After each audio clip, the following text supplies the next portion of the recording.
मीरा भी हिल गई इतनी बुरी तरह कि उसका माइक्रोफोन पकड़ते हुए हाथ कांप गया, उसका गला सूख गया, आंखों में डर फैल गया। वो मुझे घूर क्यों रहा है? मुझे पहचान लिया? सब याद है? मीरा का धड़कता सीना उसे आभास करा रही थी। स्टेज पर खड़े दो लोग, दोनों की धड़कनें एक दूसरे से लड़ती हुई, एक दूसरे को टकराती हुई, जैसे किसी ने बिजली की दो धाराएं टकरा दी हों। अगले ही पल राघव एक कदम आगे बढ़ा। मीरा की रूह तक कांप गई, उसकी आंखें टकराई और समय ने खुद को रोक लिया। इतिहास में ये पहला पल था जब मीरा और उसका सबसे बड़ा दुश्मन एक दूसरे को इतने नज़दीकी से देख रहे थे और दोनों की अंदरूनी दुनिया एक साथ चीख उठी। ये मैं कैसे भूल सकती थी और ये मैं कैसे होने दे सकता था? हॉल अब भी शांत था, लेकिन हवा में बिजली तनी हुई थी। राघव ने माइक्रोफोन पकड़ा और उसकी उंगलियों में दबा हुआ वो ठंडा स्टील जैसे उसके भीतर की ठंडक को बढ़ा रहा था, मगर उसकी आवाज़ ठंडी भी नहीं, गर्म भी नहीं, बल्कि तेजाब की तरह कटती हुई थी। वो मीरा को वैसे घूरता हुआ बोला जैसे कोई शिकारी अपने शिकार को घूरता है। देखा जाए तो ये project Raizada limited he deserve करते हैं। हल्की तारीफें हॉल में तैरती हुई नजर आई, लेकिन उसकी निगाहें सिर्फ मीरा पर थी। राघव कुछ पल रुककर आगे बोला, हमारी टेक्नोलॉजी मैच्ड, हमारी टीम अनस्टॉपेबल, हमारी परफॉर्मेंस अनबीटेबल। तालियां, लोग खुश, पर वो सिर्फ एक को तिल तिल जलाना चाहता था। वह एक कदम और आगे बढ़ा, धीमे खतरनाक अंदाज में, लेकिन ये एक शब्द मीरा की रीढ़ में आइस उतर गया। राघव ने मुस्कान नहीं दी, तीखा वार दिया। मैंने सुना है सिंगल इंडस्ट्रीज की एक चीज बहुत बहुत एक्स्ट्राऑर्डिनरी है। राघव ने आंखें मीरा की आंखों में गड़ा दी, ऐसे कि वो बच भी ना सके। सर्विस, और वो भी स्पेशल सर्विस। मीरा का दिल धक से गिरा, चेहरा सफेद पर आंखें लाल।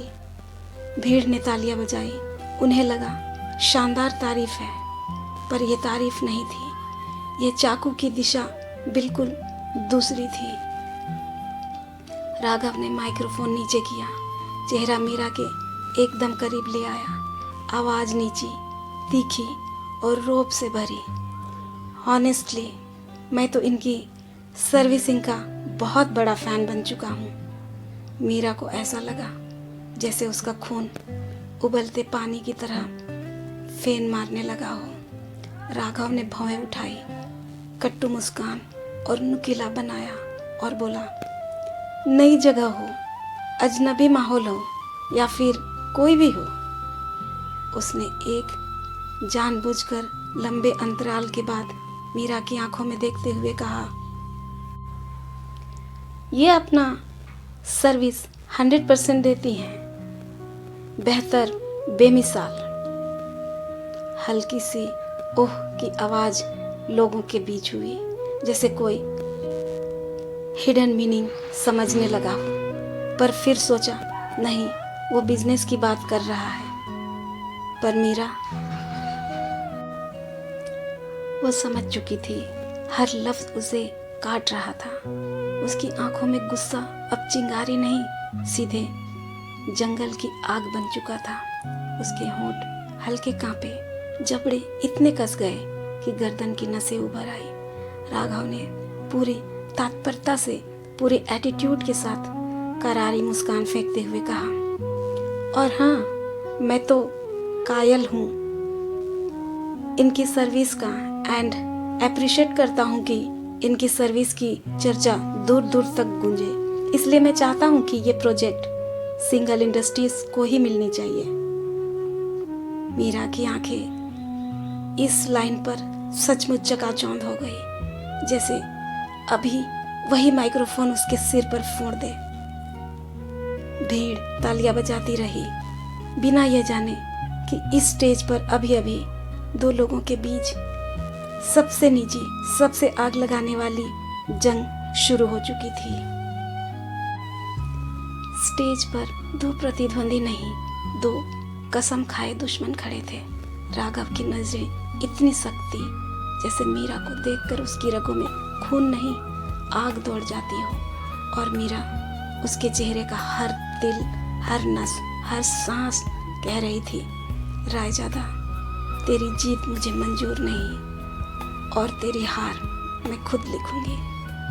भीड़ तालियां बजा रही थी, पर असली रणभूमि तो इन दोनों की तीखी निगाहों के बीच थी। दुनिया प्रोजेक्ट की लड़ाई देख रही थी, पर इनके बीच लड़ाई किसी एक कॉन्ट्रैक्ट की नहीं थी। ये अहंकार बनाम अहंकार की जंग थी, और इसमें हारने वाला बर्बाद हो जाएगा।